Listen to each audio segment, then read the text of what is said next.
बच्चों, कोई भी काम ईमानदारी से करना चाहिए, एक दूसरे पर नहीं टालना चाहिए। आज मैं आपको एक कहानी सुनाती हूँ, छोटी सी, ईमानदारी का इनाम। बहुत समय पहले की बात है। एक गांव था, उसमें बाबूलाल नाम का एक पेंटर रहता था। वो बहुत ही ईमानदार था, किंतु बहुत ज़्यादा गरीब।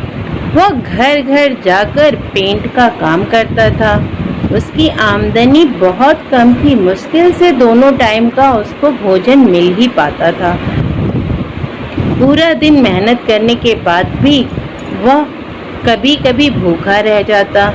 उसे कोई बड़ा काम नहीं मिलता, जिससे उसकी आमदनी अच्छी नहीं होती थी, पर छोटे काम में भी वो बड़ी लगन से करता था। एक दिन गांव के जमींदार ने बाबूलाल को बुलाया और कहा, सुनो बाबूलाल, मैं तुम्हें एक बहुत जरूरी काम से बुलाया है, क्या तुम वो काम करोगे? बाबूलाल बोला, जी हजूर, मैं जरूर करूँगा, आप काम बताइए। जमींदार, मैं चाहता हूँ मेरी नाव पेंट करो और काम आज ही हो जाना चाहिए। बाबूलाल, जी हजूर, ये काम मैं आज ही कर दूंगा। सामान लेकर बाबूलाल आता है और नाव रंगना शुरू कर देता है।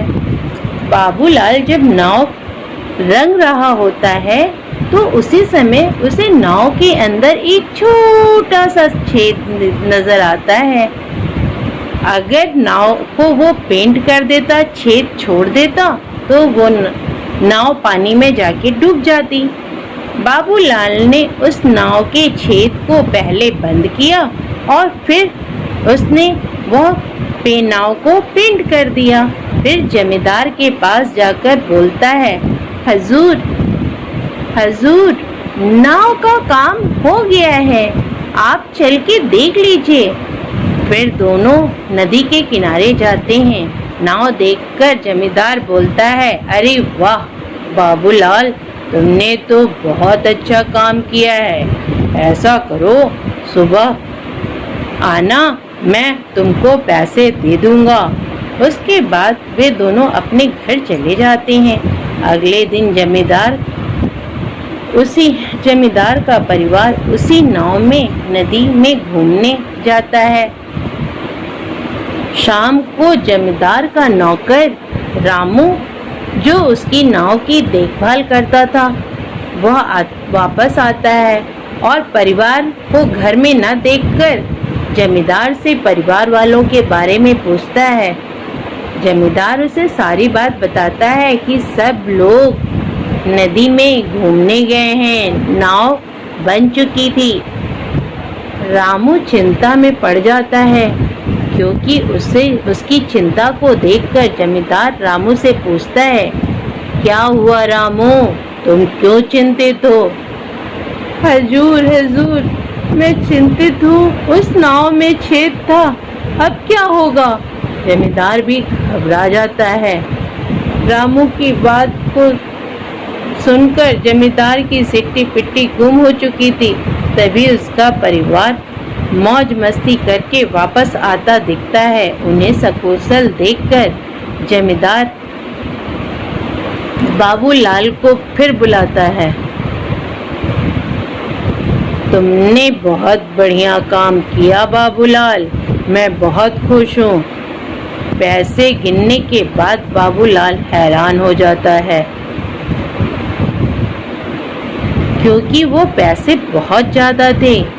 वह जमींदार से कहता है, हजूर, आपने मुझे गलती से ज्यादा पैसे दे दिए हैं। जमींदार, नहीं बाबूलाल, मैंने ये गलती से नहीं, तुम्हारी मेहनत का पैसा दिया है, क्योंकि तुमने अपना काम बड़ी ईमानदारी से किया है। इस नाव में एक छेद था, तुमने पेंट करने से पहले उस छेद को भर दिया, जिससे आज मेरा परिवार सुरक्षित है। अगर तुम चाहते तो ऐसे भी छोड़ देते, पर तुमने ऐसा बिल्कुल नहीं किया। तुमने मेरे परिवार को सुरक्षित रखा है, इसी का ये इनाम है। बाबूलाल हाथ जोड़कर जमींदार से कहता है, हजूर आपका शुक्रिया, फिर कोई काम हो तो मुझे जरूर याद कीजिएगा। बच्चों, अगर बाबूलाल अपना काम ईमानदारी से नहीं करता तो क्या होता? जमींदार का परिवार उस दिन नदी में डूब चुका होता। इसलिए बच्चों, हमेशा अपना काम ईमानदारी से करना चाहिए। अब हम आपसे नेक्स्ट सैटरडे मिलेंगे। बाय बाय बच्चों।